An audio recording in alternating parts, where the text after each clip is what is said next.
Bonjour à tous et bienvenue sur cette vidéo dans laquelle nous allons parler de détox.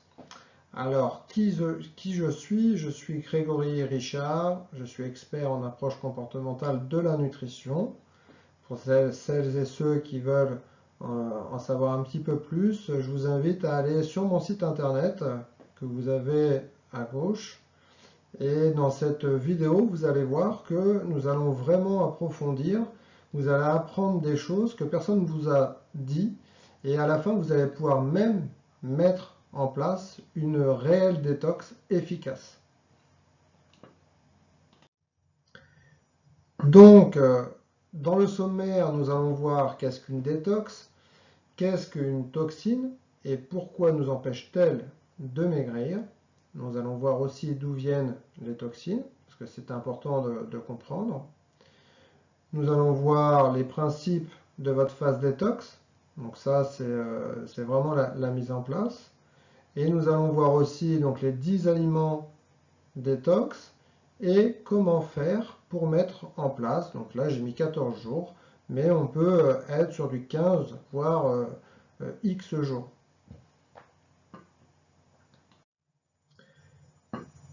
Donc, qu'est-ce qu'une détox? Eh bien, une détox, au sens strict, la détoxification désigne le fait de débarrasser son corps de substances addictives ou toxiques. Par extension, et 40 ans plus tard, ce terme couvre un large terrain, d'accord, allant des cures de désintoxication pour des addicts à certaines drogues dures, des cures aussi nutritionnelles pour aider les personnes à évacuer les toxines de leur corps, ou bien tout simplement des méthodes anti-stress.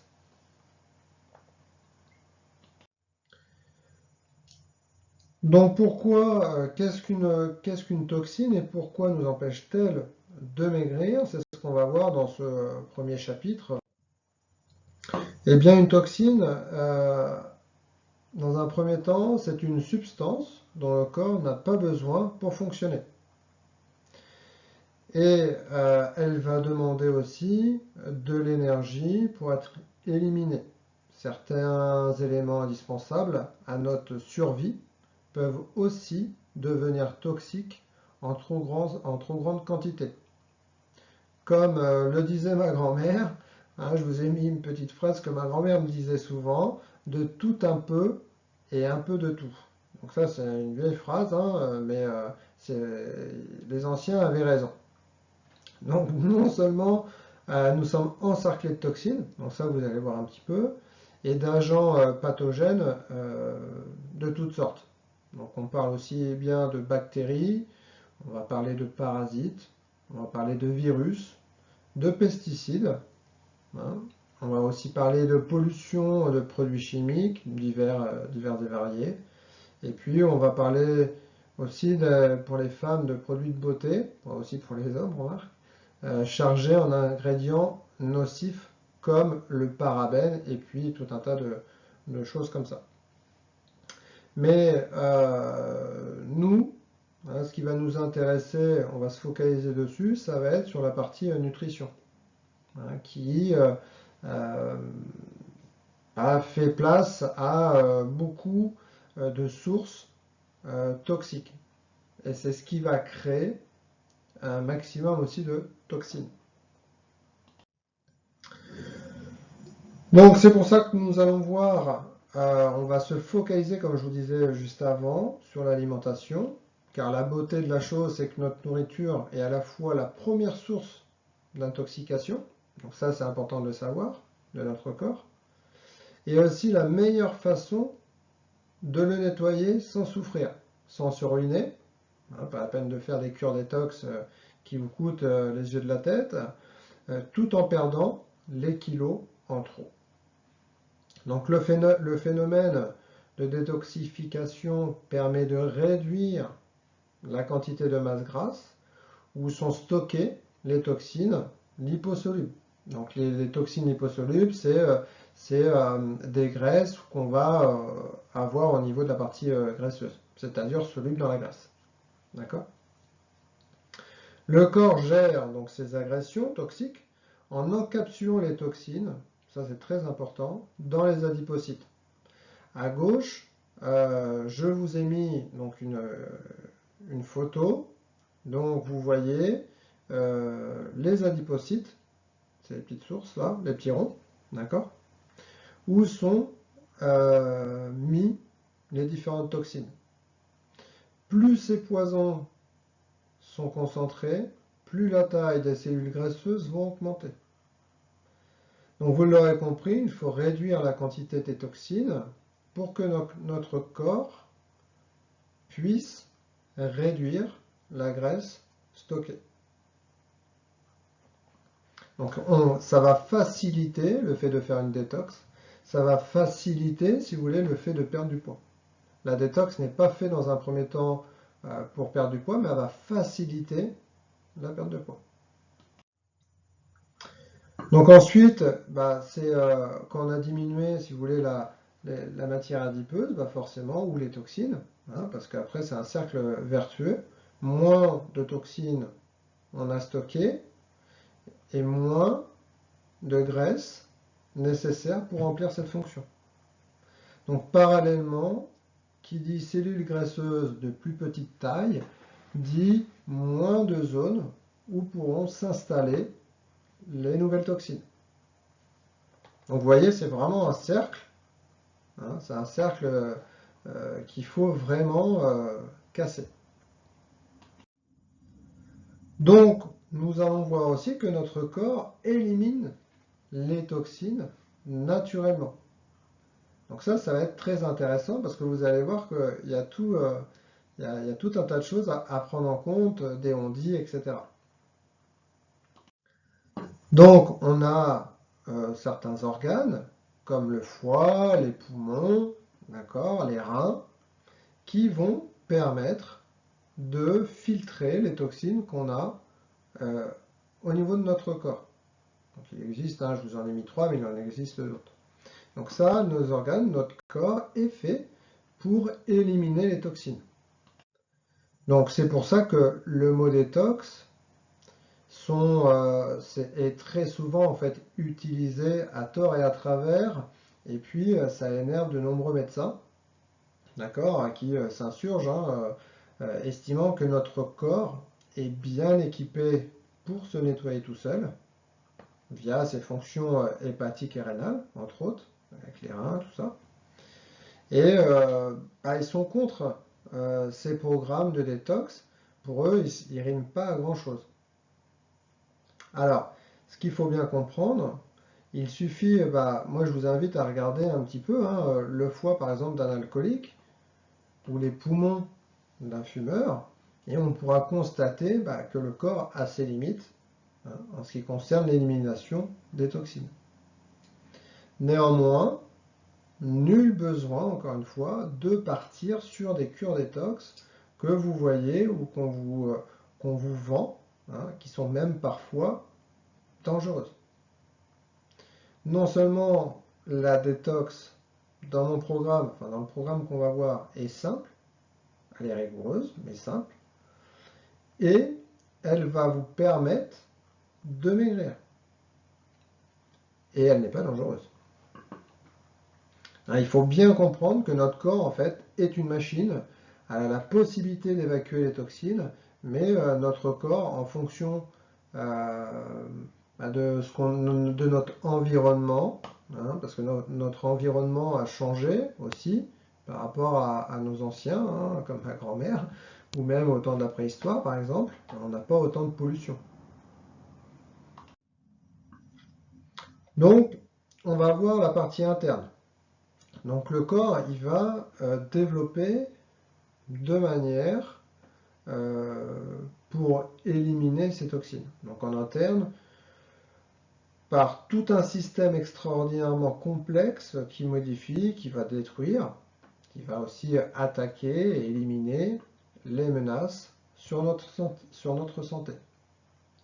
Comme je vous disais aussi tout à l'heure, à l'instant, pendant plusieurs milliers d'années, le corps a pu se débarrasser des toxines qui l'attaquaient, mais avec l'exposition de ces dernières, était bien plus faible qu'aujourd'hui avec notre environnement.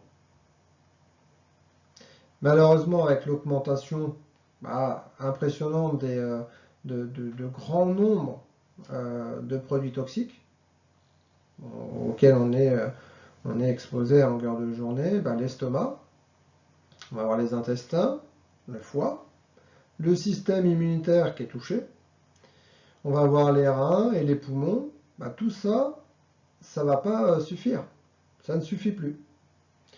Il faut donc les aider, ces organes-là, avec une approche de détox complète, comme on va le découvrir. C'est un petit peu comme le sujet des compléments alimentaires, si vous voulez. Avant, on n'avait pas besoin de compléments alimentaires parce que notre alimentation et l'alimentation, les fruits, etc., étaient bien plus, si vous voulez, complets qu'aujourd'hui. Si vous prenez une pomme ou une orange il y a 20, 30, 40 ans, 50 ans, si vous en prenez une d'aujourd'hui, les apports ne sont pas du tout les mêmes. J'ai acheté il y a des oranges il n'y a pas très longtemps, j'ai voulu me faire un jus d'orange, les oranges elles sont jaunes, elles sont plus oranges, elles sont jaunes, il n'y a rien dedans, je n'ai pas bu. Et donc, deuxième phase, en externe. Donc ça va aussi par la peau, ça c'est important, la peau elle va protéger le corps contre les agressions externes, mais grâce aux glandes sudoripares qui sécrètent la sueur, c'est ces glandes-là en fait qui vous font suer, elle peut nous permettre aussi d'éliminer une grande quantité de toxines. C'est pour ça que avoir une activité physique ou sportive permet d'éliminer les toxines, entre autres par la transpiration. Donc là, comme je mets un petit peu plus bas, soit en faisant du sport, soit, et encore plus efficace, en faisant un sauna ou un hammam. Donc il n'y a pas que le sport ou l'activité physique, vous avez aussi le sauna ou un hammam. Donc, d'où viennent les toxines? Dans notre vie de tous les jours, il y a 3 sources de toxines majeures qui vont être responsables, entre autres, du surpoids. Et ces 3 sources peuvent être pointées du doigt. Ça va être l'alimentation, ça va être le stress et la pollution. Donc ça, ces 3 choses-là, d'accord, ces 3 sources-là, on ne peut pas passer à côté. On est obligé de s'alimenter. Le stress, l'environnement au jour d'aujourd'hui fait que, d'accord, et puis la pollution, on ne va pas forcément dans le bon sens. Donc l'alimentation, on va parler des toxines dans notre nourriture, dans un premier temps. Donc l'alimentation moderne, qui se caractérise très souvent par un apport trop important de protéines et insuffisant en fibres. D'ailleurs, en parlant de protéines, attention en termes de quantité de protéines animales et végétales, on a beaucoup plus tendance à consommer de protéines animales que de végétales. On est aux alentours de 70, 70-30, alors que 70% et 30% de végétal, alors qu'on devrait être sur du 50-50. D'accord? Donc une alimentation trop importante en protéines et insuffisante en fibres, ainsi qu'une trop grande quantité de graisses saturées, de sucre ou de sodium sous forme de sel de cuisine, par exemple. Petite information sur le sel de cuisine, pour vous donner un ordre d'idée, on devrait être, mais il me semble que je le dis un petit peu plus loin, on devrait être à peu près à 4-5 grammes par jour, ce qui fait une toute petite pincée, ça fait 1 gramme, alors qu'on est aux alentours de 10 grammes, il me semble, au niveau national. Donc c'est énorme. Plus vous avez consommé de sel, plus vous faites de la rétention d'eau. Donc plus de 2800 substances sont utilisées par l'industrie agroalimentaire pour améliorer le goût, soit la texture, soit la durée de vie des produits. Or, les conservateurs, les colorants, les édulcorants, contribuent aussi à l'augmentation de la quantité des toxines dans l'organisme. Celle-ci n'étant pas toujours équipée, d'accord, notre organisme n'est pas toujours équipé, d'accord, pour pour les éliminer facilement. Si on y ajoute les pesticides utilisés dans l'agriculture, on obtient un sacré mélange explosif, hein, c'est un sacré cocktail, dont le corps n'arrive plus ou a beaucoup de mal à se débarrasser, hein, ce qui l'épuise, ce qui peut être un corps encrassé, c'est un petit peu une personne, je vous donne un exemple, une personne qui consomme trop de sucre par exemple, peut être fatiguée, hein, si vous êtes sportif ou sportive, le fait de consommer trop de sucre peut jouer sur votre entraînement, sur les performances. Donc ça c'est important de le savoir.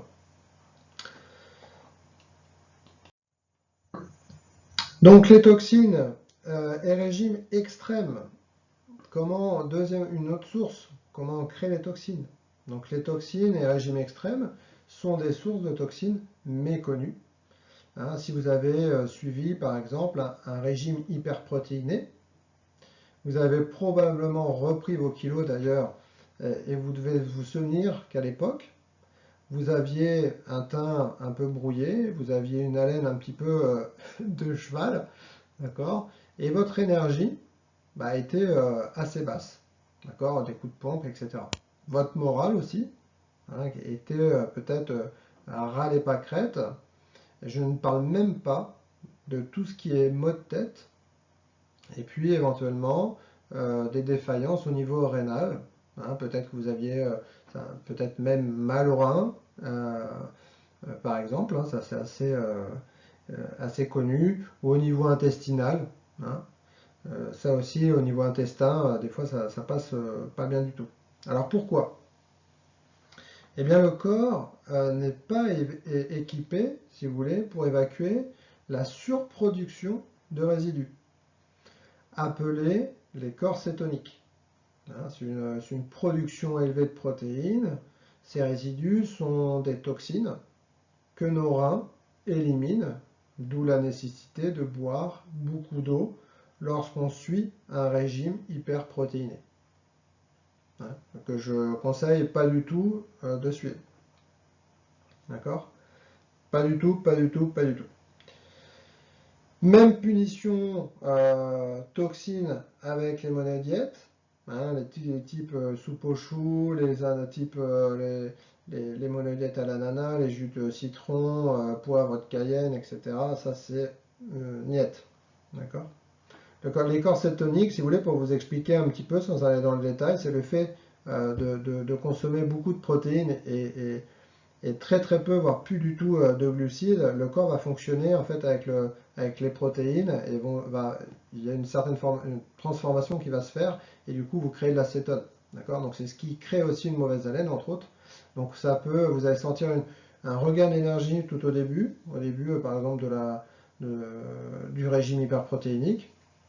D'accord? Mais au bout d'un certain temps, boum, ça redescend. Et en plus, vous allez être en carence. Donc, je continue sur le régime. Donc, c'est pareil, on pense que jeûner, hein, purement et simplement, résoudra le problème. Et non. Alors là, j'entends beaucoup de dire, hein, pourtant le jeûne, c'est très bon pour la santé, etc. Je vais vous expliquer. Donc, le corps, lorsqu'il est poussé hors de sa zone de confort, le corps qui jeûne va puiser dans ses graisses de réserve. D'accord? À ne pas confondre avec ses réserves de graisse. Et elle va puiser aussi dans la masse musculaire, ce qui va entraîner une grande production de déchets et donc une élévation de taux de toxines dans le corps.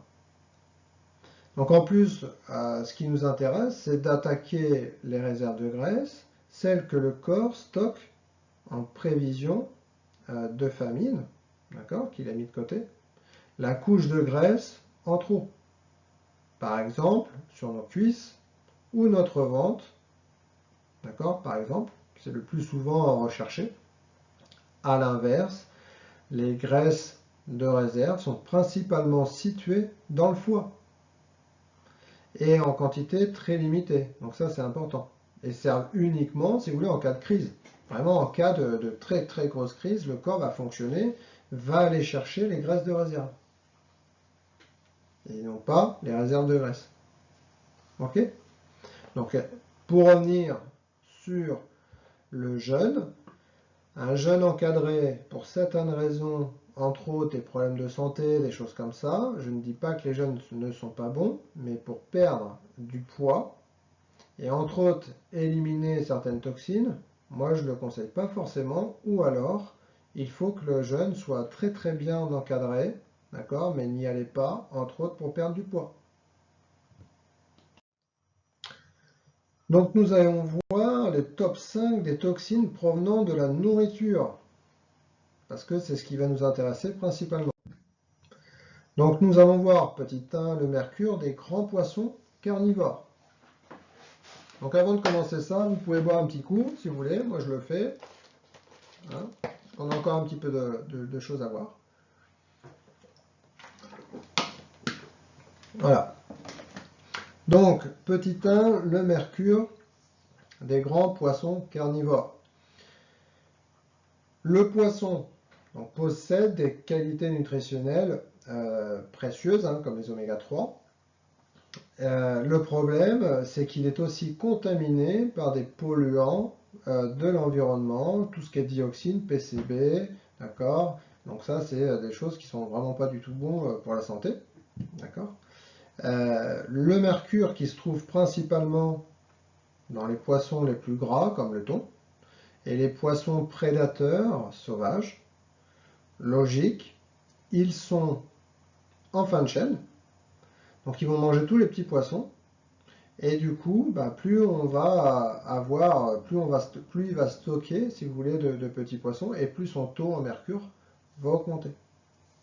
Donc moi, je vous recommande de vous limiter aux petits poissons, tels que les anchois, les sardines, aussi aux poissons sauvages, d'endroits préservés encore un petit peu quand même, comme l'Alaska.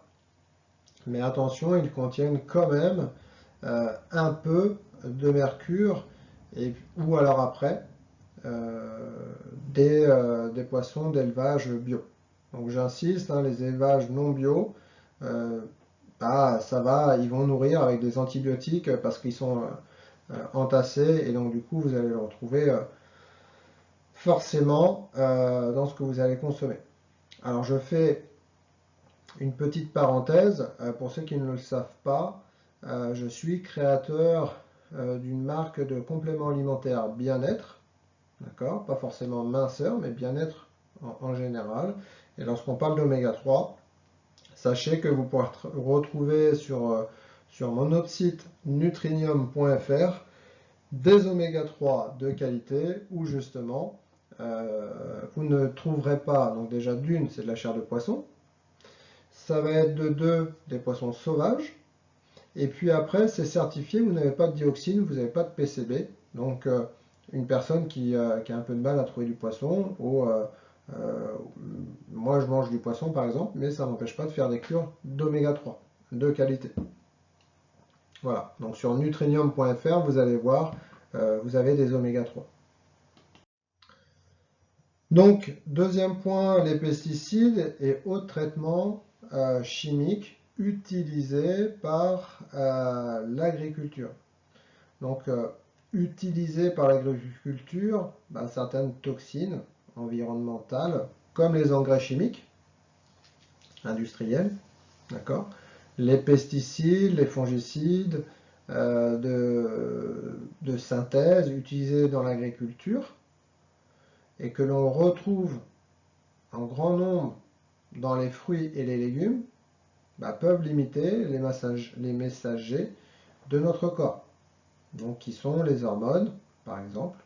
C'est pour cela qu'on les appelle aussi des perturbateurs endocriniens. Donc les pesticides sont notamment capables d'imiter les effets des oestrogènes, hein, c'est une hormone naturellement sécrétée par l'organisme, alors de nombreuses maladies métaboliques comme l'obésité, le diabète par exemple de type 2, ou encore les maladies cardiovasculaires, pourraient découler d'une exposition à ces perturbateurs. Alors, c'est pas parce que vous avez mangé une fois, mais encore une fois, il faut comprendre que c'est une récurrence, le fait de consommer régulièrement va découler ces problèmes. Donc ça va perturber, si vous voulez, le système endocrinien, pardon. Et puis après, ça pourrait aussi modifier l'action, tout ce qui est neurones, la sérotonine, et puis donc ça va agir sur tout le métabolisme. Donc le numéro 3, eh bien, nous allons parler du sirop de glucose fructose. Donc là, suivez bien parce que je pense que voilà, vous avez déjà entendu parler du fructose par exemple et vous dites tiens, c'est quoi, j'ai entendu, peut-être que c'est le fruit, mais pourquoi c'est pas bon? Je vous explique tout là. Donc, quand on parle justement de sirop de glucose fructose, on pense plutôt au sucre traditionnel, dit sucre blanc, sous forme de liquide. D'accord? Eh bien, ça n'a rien à voir. Loin d'être naturel, le sirop de glucose fructose est de plus en plus présent dans les produits industriels. Vous en connaissez même sans le savoir, j'en suis sûr, hein, son pouvoir sucrant, pourquoi on l'utilise?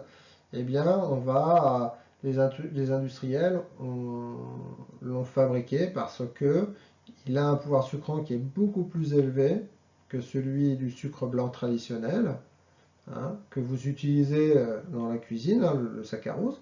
Le sucre blanc, c'est du saccharose. Et sa capacité d'exhausteur de goût on en fait malheureusement un produit très intéressant pour les industriels agroalimentaires, et puis en plus c'est moins cher, d'accord, que le saccharose. On va toujours encore une fois hein, sur des produits qui ne sont pas chers, qui sont rentables. Pas forcément bons pour pas du tout bons pour la santé, mais les industriels, à partir du moment où c'est rentable, pour eux, c'est c'est ce qu'ils recherchent. Donc voilà pourquoi hein, il prend de plus en plus souvent la place du saccharose dans les produits alimentaires. Pourquoi n'est-il pas bon d'en consommer? Ça, c'est important quand même de comprendre. D'accord? En termes de nutrition, remplacer le saccharose par du glucose, ça revient pratiquement à la même chose par rapport à vos papilles. Eux, ils ne vont pas voir la différence. Par contre, lorsqu'on ajoute le fructose, les réactions au sein de notre organisme, là, c'est là où ça se complique. Alors pourquoi? Eh bien, le fructose est un sucre simple. D'accord? Donc le fructose, par exemple, le fructose, c'est le sucre qu'on va trouver dans un fruit. D'accord? Ça reste un sucre simple. Celui des fruits, comme je vous l'ai mis juste en dessous. Hein. On en consomme tous les jours, normalement, donc on consomme du sucre simple. En petite quantité, dans les portions de fruits, il n'y a pas aucun problème. Mais si vous voulez, si on isole le fructose des fibres du fruit, et en plus absorbé en trop grande quantité, il va augmenter le taux des triglycérides et du cholestérol. Ça va surcharger, surcharge de stockage des graisses et donc ça va créer un surpoids.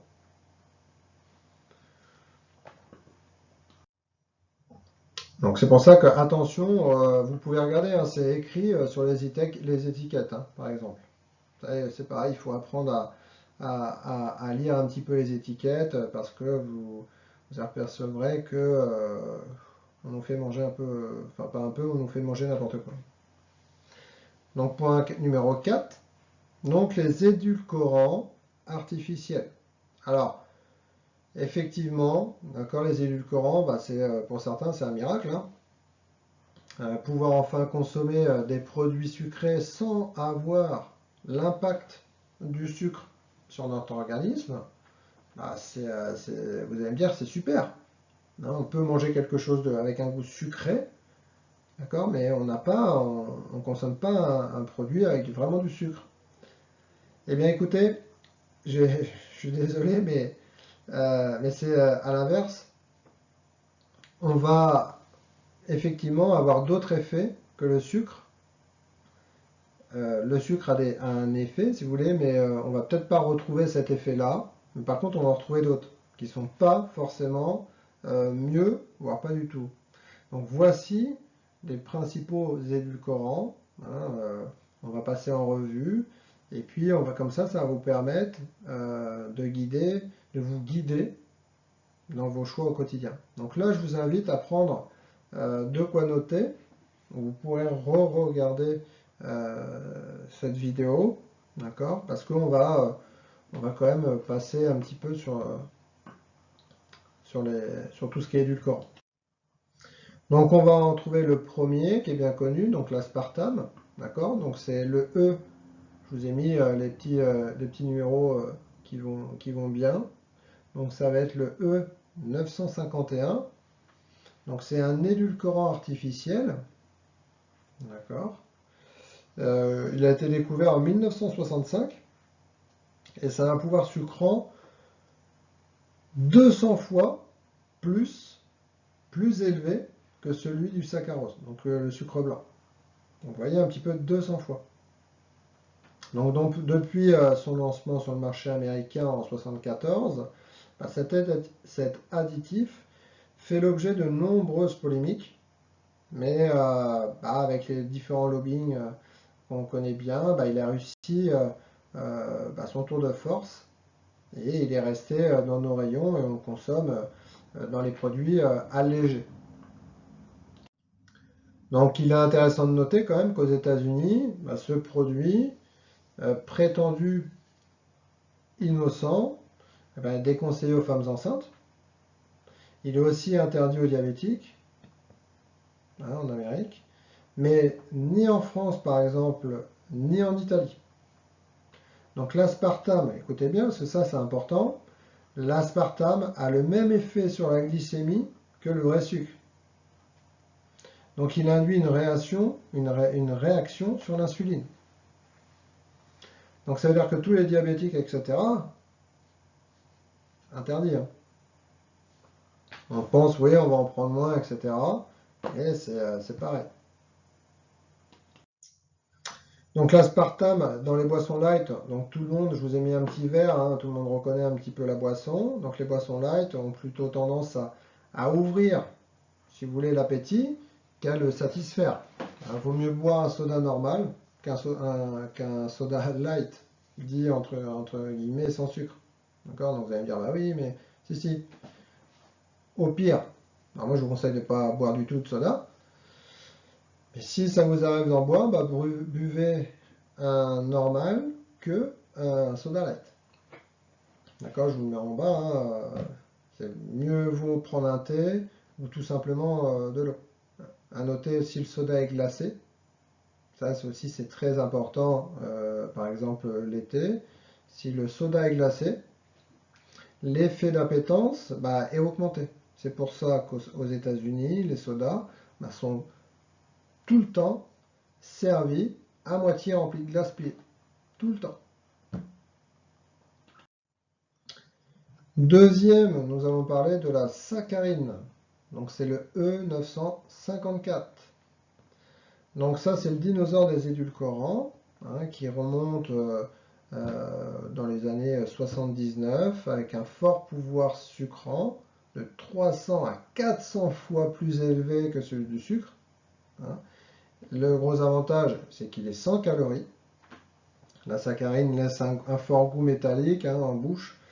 C'est ce qui lui a valu d'être progressivement combiné avec d'autres édulcorants pour stabiliser justement ce goût, enfin le limiter. Donc ça veut dire qu'on va prendre celui-là, mais on va en prendre d'autres. Donc voilà, on va faire un beau bouquet. Quoi. Donc nous allons aussi voir le maltitol le E965. Donc tous ces édulcorants, etc., regardez bien, prenez note, regardez bien sur vos étiquettes produits, vous allez en retrouver. Il n'y a pas qu'un. Donc le maltitol. Alors d'où vient cette expression intense de fraîcheur, je vous ai mis dans la bouche, ça peut peut-être vous rappeler une pub, d'accord, une publicité, entre autres pour le chewing-gum. Eh bien, il faut remercier le maltitol. Donc c'est un édulcorant qui est autorisé, même aux diabétiques, d'accord, car il n'impacte pas le taux de sucre dans le sang. Donc ça, il est dérivé du maltose, qui se trouve dans l'amidon, et provoque des effets laxatifs si on en consomme de trop. Donc si le fait d'en consommer, par exemple, consommer quelque chose de sucré et c'est assez laxatif, il peut y avoir un peu trop de... Enfin, il peut y avoir du maltitol. Donc, il est non cariogène, donc c'est-à-dire qu'il va pas va pas faire de carie, donc c'est quand même important aussi. Il est à préférer à l'aspartame, d'accord, son apport calorique est de 2,4 kilocalories au gramme contre 4 pour le saccharose, donc pour le sucre blanc. Vous voyez, on est pratiquement à 2 fois moins. Donc l'érythritol, on dirait les dinosaures, les prénoms, les noms. Donc le E968. Donc il est aussi appelé polyalcool au sucre alcoolisé. Il a été découvert en 1974. C'est un édulcorant naturel que l'on trouve dans les fruits, les aliments fermentés ou la sauce soja. Il possède un pouvoir sucrant inférieur à celui du sucre, 60% contre 80% à poids égal. Donc, vous voyez, il y a un pouvoir sucrant qui est moins. Mais présente, lui, deux avantages.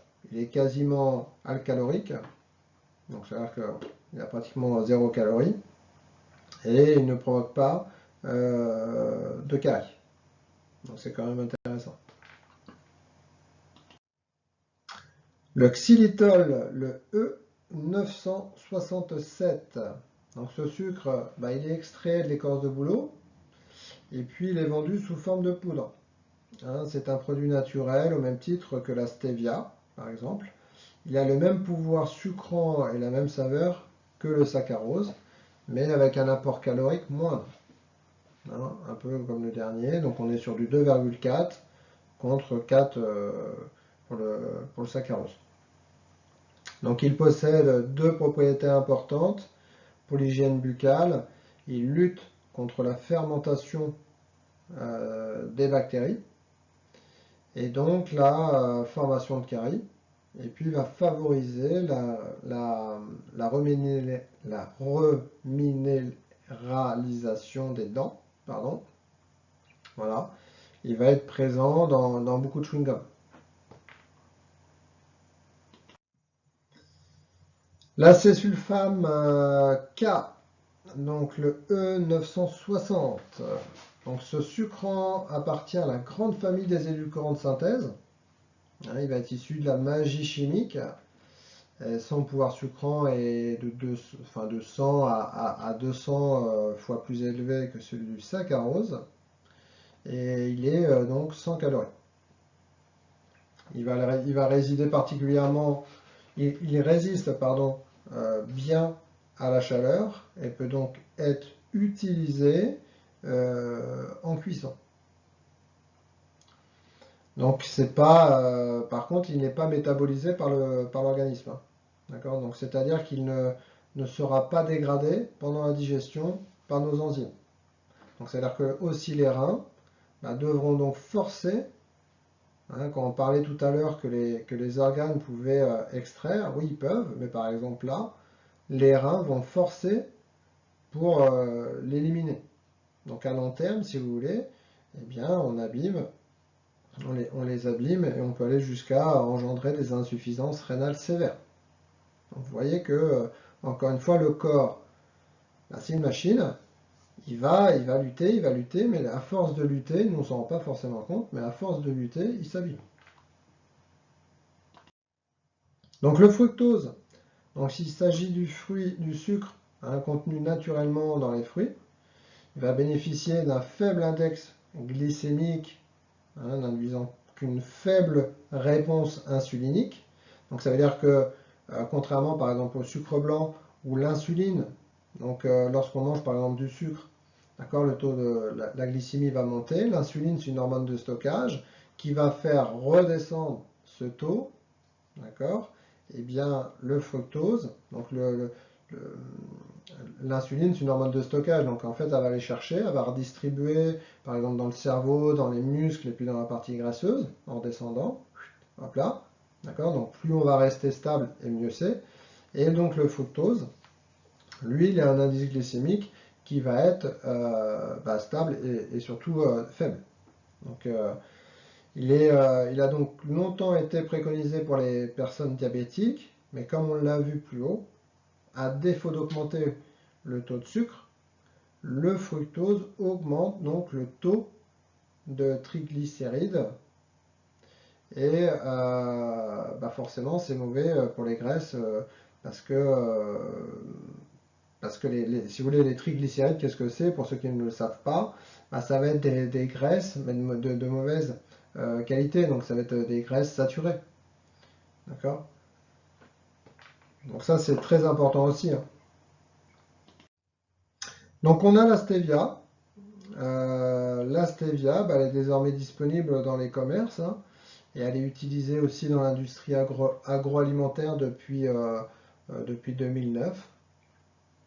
Elle fait baisser le taux de sucre dans le sang et la tension artérielle, tout en tonifiant le cœur. Ça, c'est quand même plutôt pas mal, hein. Elle est également diurétique, c'est l'allié des diabétiques. Donc, de plus, elle est 100% naturelle et ne contient aucune calorie. Donc, son pouvoir sucrant, de la poudre de stevia raffinée est de 150 à 300 fois plus élevé que le sucre, hein. Après, tout dépend son origine. Donc moi, personnellement, je la conseille. Quand on regarde, elle a vraiment tous les bénéfices, hein. D'accord? Quand on regarde, elle baisse le taux de sucre dans le sang, elle baisse la tension artérielle, elle tonifie le cœur, hein, peut être utilisée par les diabétiques, elle est 100% naturelle, son pouvoir sucrant est élevé, donc ça veut dire qu'on va en consommer pas forcément beaucoup non plus. Voilà, donc elle a vraiment tout le... C'est top. Voilà. Donc on voit aussi le sucralose. Le sucralose, donc le E955. Donc il est extrait du sucre classique, hein, le saccharose, et son goût se ressemble. Après quelques études disant que c'est danger potentiel, il a souffert de mauvaise presse, mais cependant, aucune étude sérieuse pour le moment, hein, euh, des études qui ont été menées, euh, on n'en sait pas plus que ça. Donc moi je conseille de le consommer ponctuellement, voilà.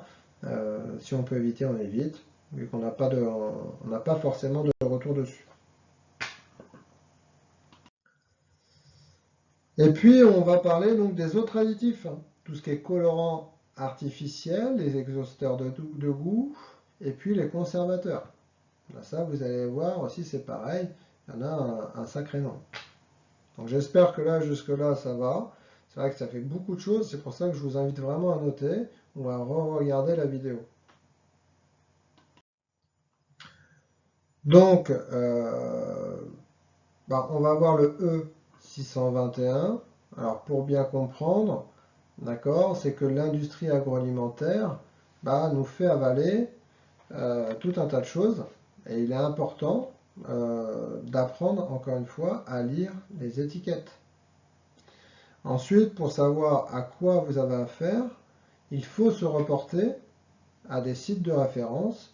Moi, je vous invite à aller voir lesadditifsalimentaires.com. Vous avez même, il me semble, moi je l'ai sur mon téléphone, vous avez une application qui vous permet de scanner, d'accord? Et c'est assez pratique.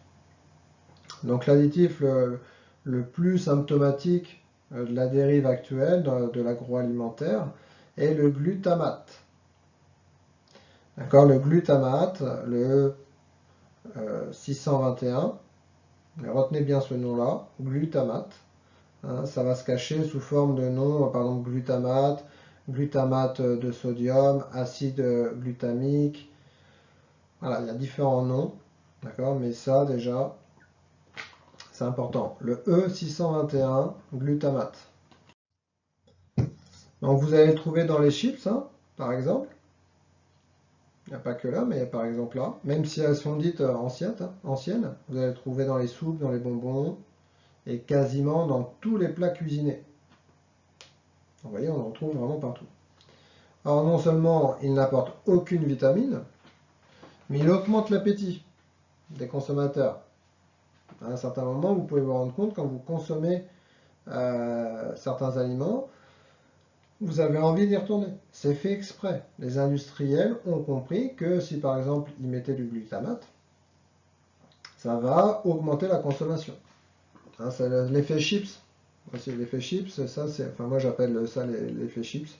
Voilà, on commence à manger des chips et puis on mange, on n'arrête plus à s'arrêter.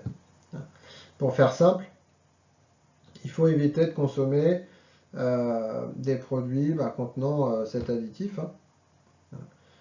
Et vous aurez déjà fait un grand pas vers la minceur facile.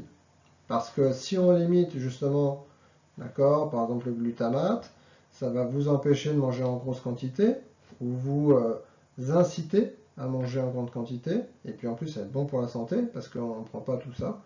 Déjà, vous avez fait un grand pas. On va parler aussi du sel et du ventre plat. Pardon. Le sel et le ventre plat. Donc trop de sel, ce que je vous disais tout au début, trop de sel ou de chlorure de sodium entraîne de la rétention d'eau. Donc pour les personnes qui ont par exemple, qui peuvent avoir voilà, une peau un peu flasque, ils ne savent pas pourquoi, revoyez les quantités de sel. Peut-être que vous consommez trop de sel. Euh, donc ça va concentrer de la rétention d'eau et notamment au niveau de l'abdomen. Donc ça c'est pareil, c'est quelque chose que vous pouvez régler très facilement. D'accord. Les experts estiment qu'il ne faut pas, donc c'est ce que je disais tout à l'heure, dépasser quotidiennement un maximum de 2,4 de sodium, ce qui fait à peu près, vous voyez, 6 grammes de sel, soit la valeur d'une cuillère à café de sel fin, le mieux étant 1,6 de sodium, soit 4 grammes de sel, ce que je vous disais tout à l'heure. Donc pour vendre pour savoir un petit peu le chlorure de sodium, par exemple, le sodium, vous le multipliez par 2, ça vous donne à peu près la quantité de sel. Ça c'est important, on ne sait pas trop à chaque fois. Vous multipliez à peu près par 2, vous avez. Donc en France, alors tout à l'heure je vous disais 10 grammes, il me semble. Donc en France, la consommation quotidienne de sel est de 8 grammes, soit le double de la quantité recommandée. Donc ça c'est important, encore une fois, au-delà de la partie poids, mais tout ce qui est cardiovasculaire. Donc, bon à savoir, donc 75% du sel que nous ingérons provient des petits plats tout prêts et des repas pris au restaurant. Et oui, parce que le sel, déjà vous l'aurez compris, que les industriels rajoutent beaucoup de sel, par exemple dans les biscuits, dans les soupes, dans le pain ou autres produits, car ça présente beaucoup d'avantages. Beaucoup d'avantages. Ça va présenter l'avantage. Le sel augmente le poids des aliments grâce à sa capacité de rétention d'eau. Donc le prix au kilo, c'est mieux pour eux. Ça va aussi augmenter la capacité, une faute d'orthographe, mais la capacité des aliments fades et bas de gamme, bah, ça va permettre de faire un cache-misère, donc ça va passer plus facilement. Donc les produits un peu trop salés, posez-vous la question, hein. Et puis enfin, il y a aussi l'effet d'accoutumance. Donc ça, c'est intéressant, hein. Ça, c'est très intéressant. Si vous prenez par exemple des édulcorants et puis on rajoute du sel, bah, déjà qu'il y en a un que ça va vous faire manger plus. On rajoute du sel, ça vous fait encore manger encore plus. Vous voyez que c'est plus, quoi, hein. Donc ça va vous faire manger plus de sel. Et donc du coup, plus vous avez envie de manger, exactement comme pour les produits gras. Et encore une fois, voilà pourquoi, par exemple, les chips ont tant de succès. Les industriels, il faut bien comprendre qu'ils ont compris que ils construisent, mais ça je pense que vous n'êtes pas bête, vous le savez, ils fabriquent en fait des aliments tout en se disant comment on peut faire pour les rendre addicts et pour les faire manger plus. Plus ils vont trouver la solution de composants pour vous faire manger plus vous allez consommer, plus vous allez dépenser. Eux, ils s'en moquent que vous preniez du poids. Et pour votre santé, ils s'en moquent aussi, hein. Donc, on vient à la partie 4. Donc là, le principe de votre détox, encore une fois, vous allez avoir 15 jours pour commencer à nettoyer votre organisme, mais vous pouvez très bien après continuer par la suite, hein. Ça pose pas de souci. Donc les 5 bénéfices que vous allez avoir pour faire le fait de faire une détox, même si je pense que vous avez bien compris que voilà, ce qu'on mange, c'est pas top, et que si on choisissait déjà des bons aliments avec une bonne composition, rien que pour notre santé, déjà c'est très très bien. Donc 5 bénéfices. Donc là, on va intégrer quotidiennement dans votre alimentation 5 aliments détox. On va les voir.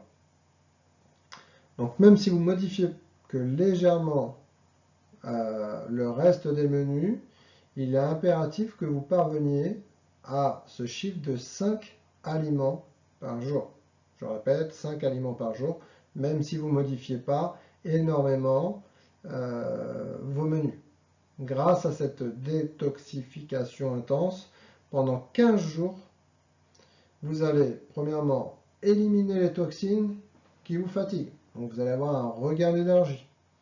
Vous allez perdre les premiers kilos très rapidement et sans privation. Sans privation. Vous allez retrouver forcément un teint de peau qui va être beaucoup plus lumineux. Et puis vous allez conserver un niveau d'énergie qui va être élevé. Pourquoi? Parce que vous allez être dans l'action, vous allez avoir des résultats rapidement, donc ça va vous permettre d'aller plus loin, d'accord, de rester motivé. Donc, lesquels aliments? 5 aliments, je vous ai dit, d'accord, mais lesquels? Ça, je pense que vous étiez plusieurs à me dire, bah oui, mais les 5 aliments, lesquels? Donc, je vous donne, écoutez bien, je vous donne le top 10 des aliments détox. Donc là, je vous invite à prendre de quoi noter, hein, si vous n'avez pas, et puis moi, je bois un petit coup. Je vous laisse prendre un petit crayon.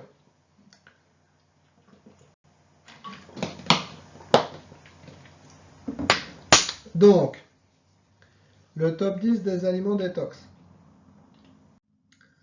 Le sarrasin. Alors, le sarrasin, c'est pas une céréale, car il n'appartient pas à la famille des graminées, d'accord? Et même si il est plus connu sous le nom de blé noir, il n'a aucune relation avec le blé. Donc, il va être riche en protéines. Il possède tous les acides aminés essentiels. Donc ça, c'est un fait rare, hein, par rapport à la nature. Associé à une source de protéines végétales comme les légumes secs, il permet donc de remplacer les protéines animales lors des repas sans risque de carence. Comme je vous disais tout à l'heure, on va consommer beaucoup plus de protéines animales, à peu près 70%, 30% de protéines végétales. Le sarrasin ou les légumineuses peuvent augmenter, si vous voulez, le taux de protéines végétales pour se retrouver aux alentours de 50-50. Donc le sarrasin, il va être riche aussi en fibres solubles, hein, il va permettre aussi d'avoir une sensation de rassasiement plus rapide. Hein, les fibres participent également à la diminution du taux de cholestérol et de sucre dans le sang. Et il va avoir un indice glycémique qui va être très bas. Enfin très bas, plus bas. Donc le sarrasin, eh bien vous allez avoir aussi pas mal de vitamines, puisqu'on va avoir de la vitamine B1, B2, B3, B5, B6 et P, hein, excellente pour la santé, de la peau et des cheveux, entre autres. Hein, parce que là je ne fais pas le détail, mais voilà. Et ces vitamines sont très importantes. Donc pour sa richesse en oligo-éléments, hein, il va y avoir beaucoup d'avantages, puisqu'on va retrouver beaucoup plus. On va retrouver plus entre de calcium que dans le blé. Il va contenir aussi également du fluor, du cuivre, du magnésium, de la manganèse, du phosphore, du zinc et du fer. Donc vous voyez, c'est vraiment très complet. Donc deuxième aliment, sur les 10, vous allez avoir la pomme. Donc là par contre c'est important, il faut privilégier les pommes bio et de saison pour ne pas avaler des pesticides et des produits chimiques. La pomme contient de la vitamine C, mais de la pectine. Donc la pectine de la pomme, c'est très intéressant parce que, déjà d'une, en termes de détox, mais ça va permettre, si vous voulez, c'est une fibre soluble qui va s'agglutiner au niveau des métaux lourds, tout ce qui est mercure, plomb, dans le côlon, et ça va faciliter l'élimination. La pectine aide aussi le corps à excréter les conservateurs et autres additifs alimentaires. Et puis enfin, la pectine, soluble dans l'eau, ça va gonfler dans l'estomac, d'accord? Et donc du coup, ça va avoir une sensation de satiété plus rapide. Petit conseil, les pommes, attention, quand vous les pelez, il faut toujours peler, mais il faut peler vraiment légèrement. Ça c'est important. Il faut quand même enlever, mais pas tout enlever. Le 3, vous allez avoir l'artichaut. Donc l'artichaut est bien connu, hein. L'artichaut augmente la production de bile. Hein. L'une des missions de la bile, ça va être de transporter toutes les toxines. Donc c'est ce qu'on recherche, jusqu'aux intestins, où elles pourront être éliminées. Vous voyez encore une fois les intestins. Donc un organe. L'organe qui va nous aider. Dans des récentes études, il a été démontré que la quantité de bile augmente de plus de 100% en moins de 30 minutes après la consommation d'un artichaut.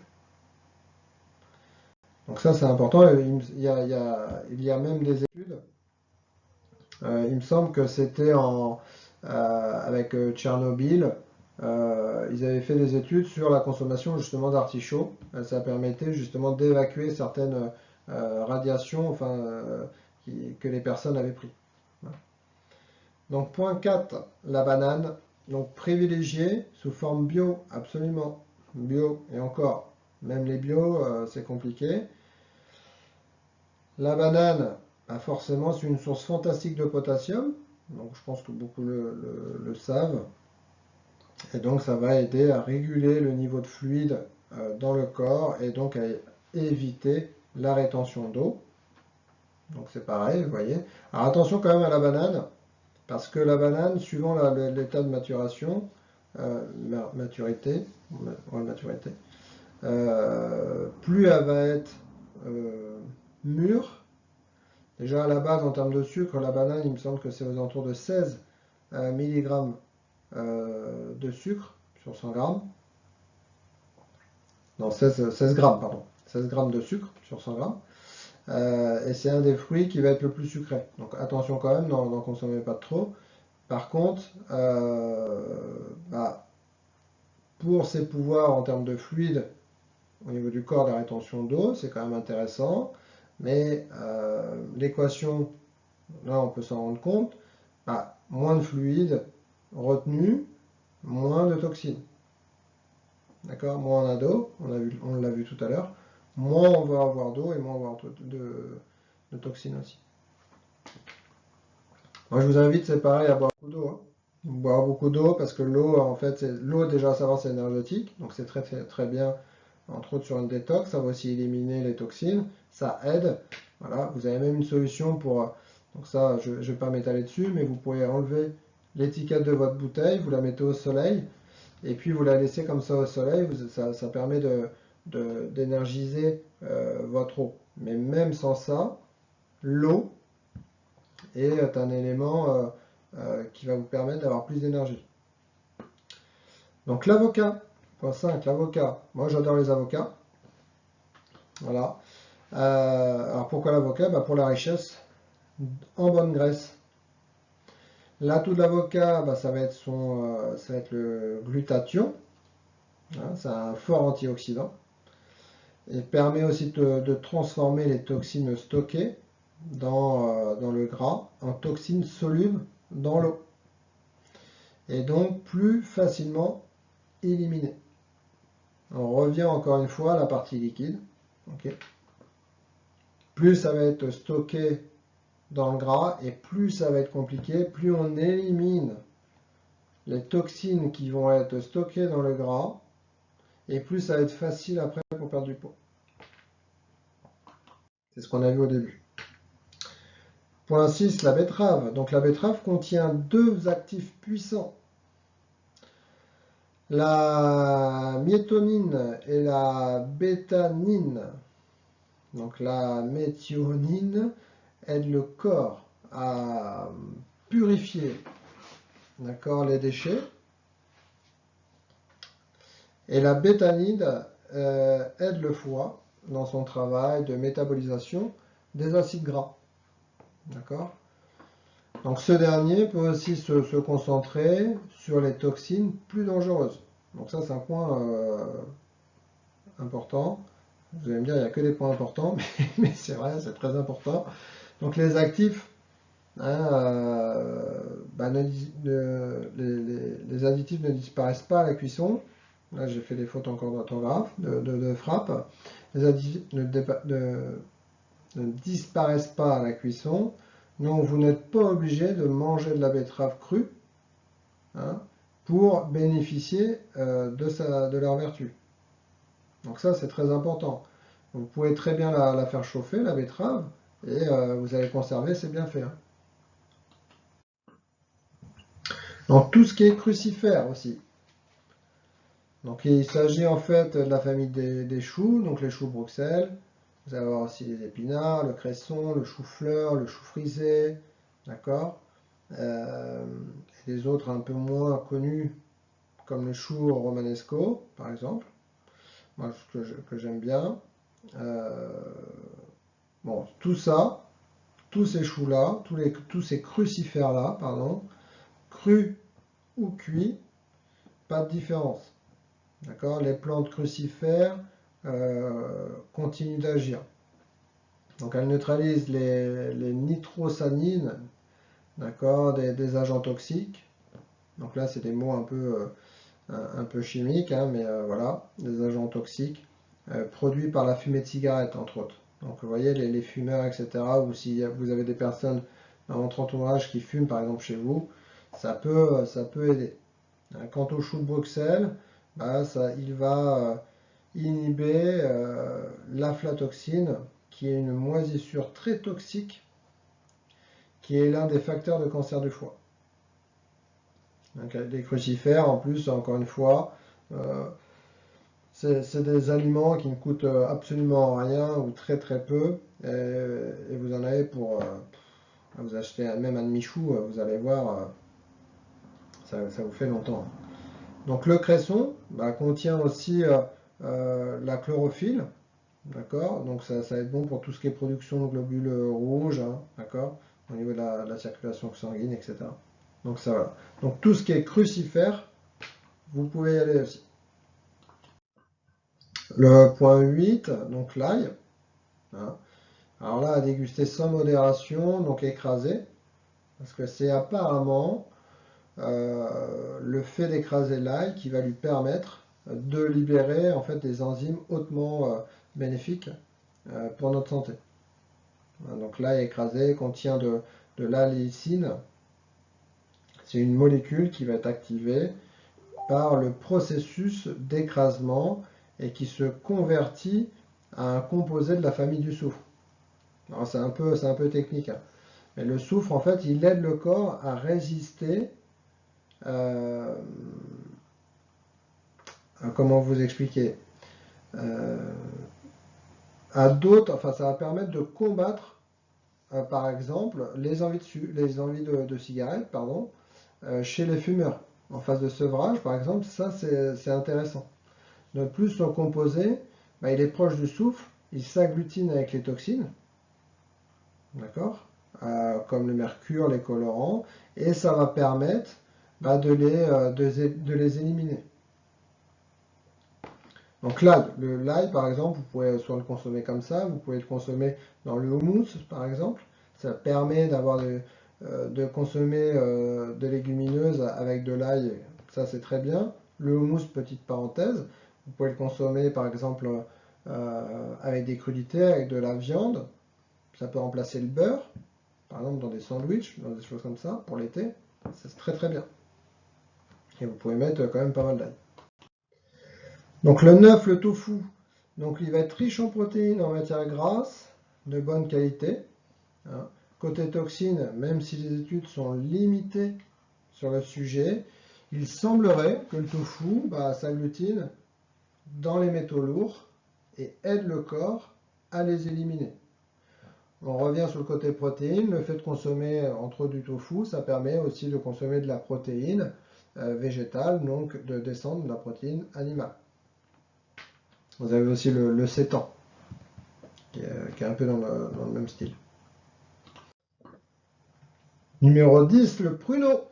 Donc le pruneau, ça c'est bien connu, hein, il facilite l'effet d'élimination, hein, à travers divers composés actifs, hein, qui agissent en synergie avec l'acide tartarique et l'isatine, dit, je ne vais pas réussir à le dire.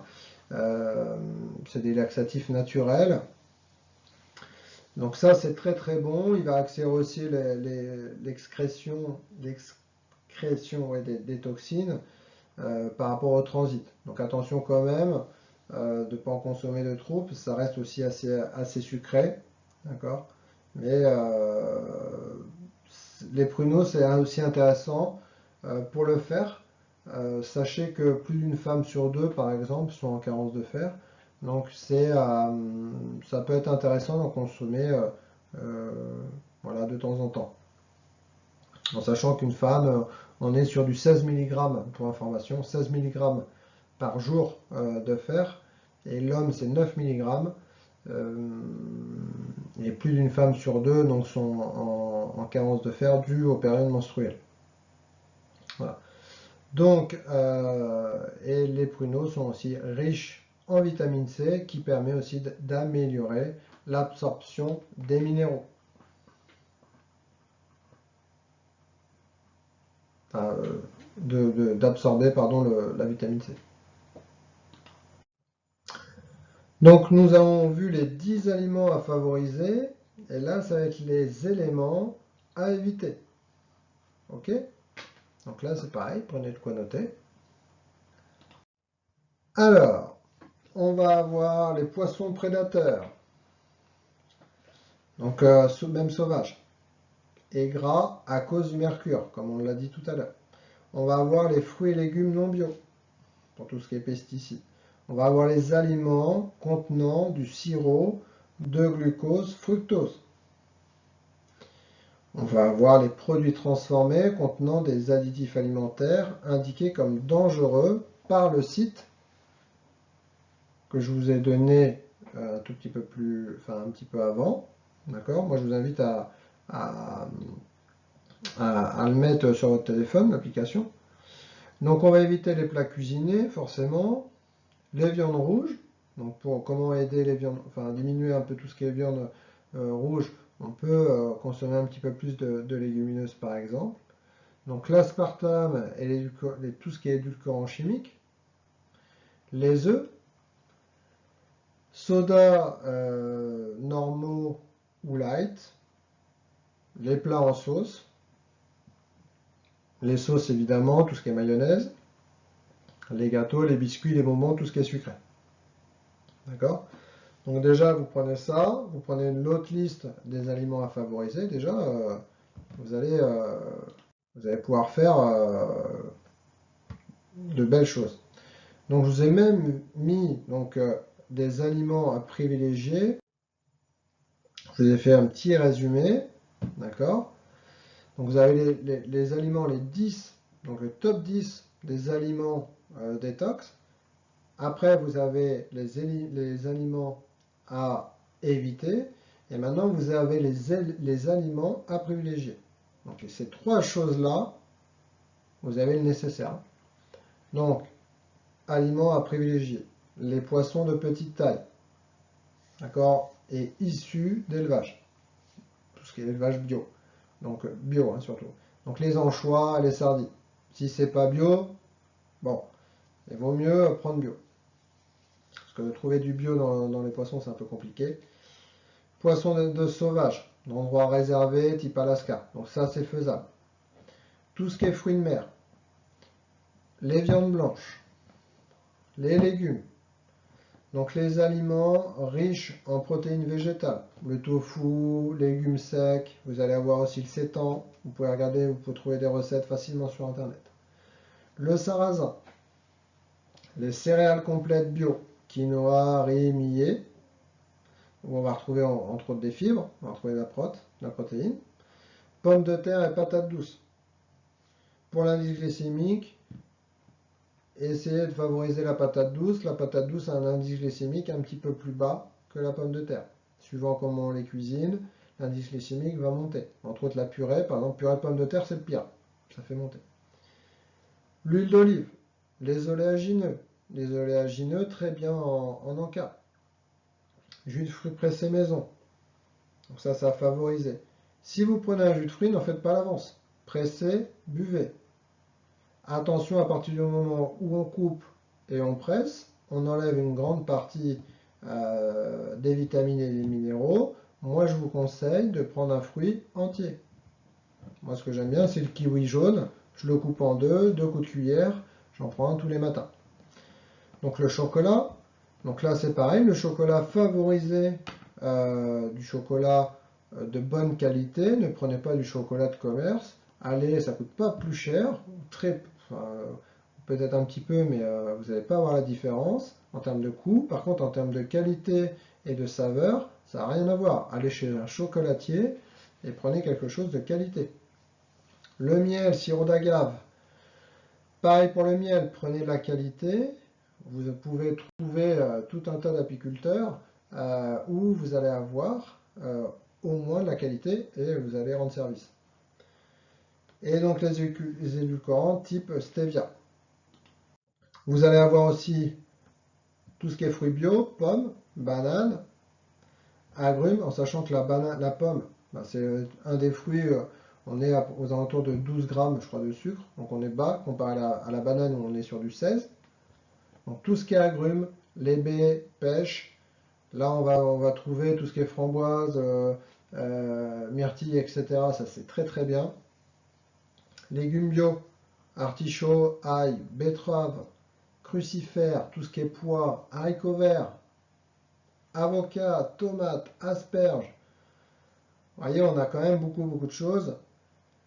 Légumes, racines, donc le navet, le topinambou, rutabaga, les carottes, sabacha. Donc le sabacha, c'est du sarrasin grillé qu'on fait. C'est une forme de thé, si vous voulez. Moi, je vous invite à aller voir. Donc ça, c'est bien parce que, entre autres pour les femmes, encore une fois, sur le fer, le fait de consommer du thé, ça mange le fer, le sabacha, c'est pas, ça va pas manger le fer. Donc ça, c'est très très bien. Pour les personnes les femmes qui consomment beaucoup de thé, renseignez-vous, c'est quand même intéressant. Donc thé ou tisane, d'accord, si c'est ponctuel, il vaut mieux favoriser la tisane. Toutes les épices, donc ça les épices, vous pouvez y aller, vous pouvez en mettre partout, hein, si vous voulez. Donc toutes les herbes, les condiments, donc ça c'est pareil, ça donne du goût. Qui dit détox ne veut pas dire tout à l'eau et que ça soit pas bon. Encore une fois, le fait de manger, ça passe aussi par les yeux. Il faut que l'assiette soit agréable, il faut que ça sente bon.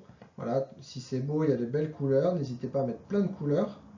Ça va, ça suscite l'envie, d'accord. Et puis c'est pareil, l'odeur, n'hésitez pas à mettre encore une fois des épices. L'algue. Donc pour les algues, comment consommer? Vous avez la spiruline. Donc tout à l'heure, je vous ai dit que j'avais une gamme de compléments alimentaires. Encore une fois, j'ai de la spiruline bio. Donc l'algue, vous allez avoir énormément d'apports, entre autres encore une fois du fer, mais vous allez avoir des minéraux, des vitamines, de la protéine. Moi j'en prends depuis 4 ans, 4 ans ou 5 ans même. Donc dans ma gamme de compléments alimentaires, vous pouvez retrouver entre autres de la spiruline bio que je vous conseille sur nutrinium.fr. Voilà. Vous voyez, ça fait quand même... qui dit détox, c'est pas forcément à manger rien, tout à l'eau. D'accord? Ça, c'est pas obligatoire. Donc là, j'ai enlevé la petite photo. Donc vous avez mon site, on arrive à la fin. Donc j'espère que ça a été clair. N'hésitez pas à revenir sur la vidéo, d'accord, pour la revoir, si vous n'avez pas pris assez de notes. Sachez que j'accompagne donc en cabinet les personnes en perte de poids, mais aussi dans le rééquilibrage alimentaire. Donc je reçois en cabinet, mais j'exerce aussi en visioconférence en France et à l'étranger. Donc vous avez mon site internet là, grégoryalichard.com, avec le petit tiret qui va bien. Et vous avez aussi donc mon autre site avec la gamme de compléments alimentaires, donc nutrinium.fr. Je vous invite à vous rendre sur ces sites. Et si vous souhaitez plus de renseignements, n'hésitez pas à me contacter. Si vous voulez des conseils, je vous invite à venir me voir sur Messenger, sur Facebook. J'ai des pages sur Grégory Richard ou Nutrinium. Voilà. Donc j'espère encore une fois que cette vidéo va vous aider. N'hésitez pas à me tenir au courant sur les résultats que vous avez, mais j'en serai ravi. Voilà, très belle fin de journée, puis je vous dis à très vite.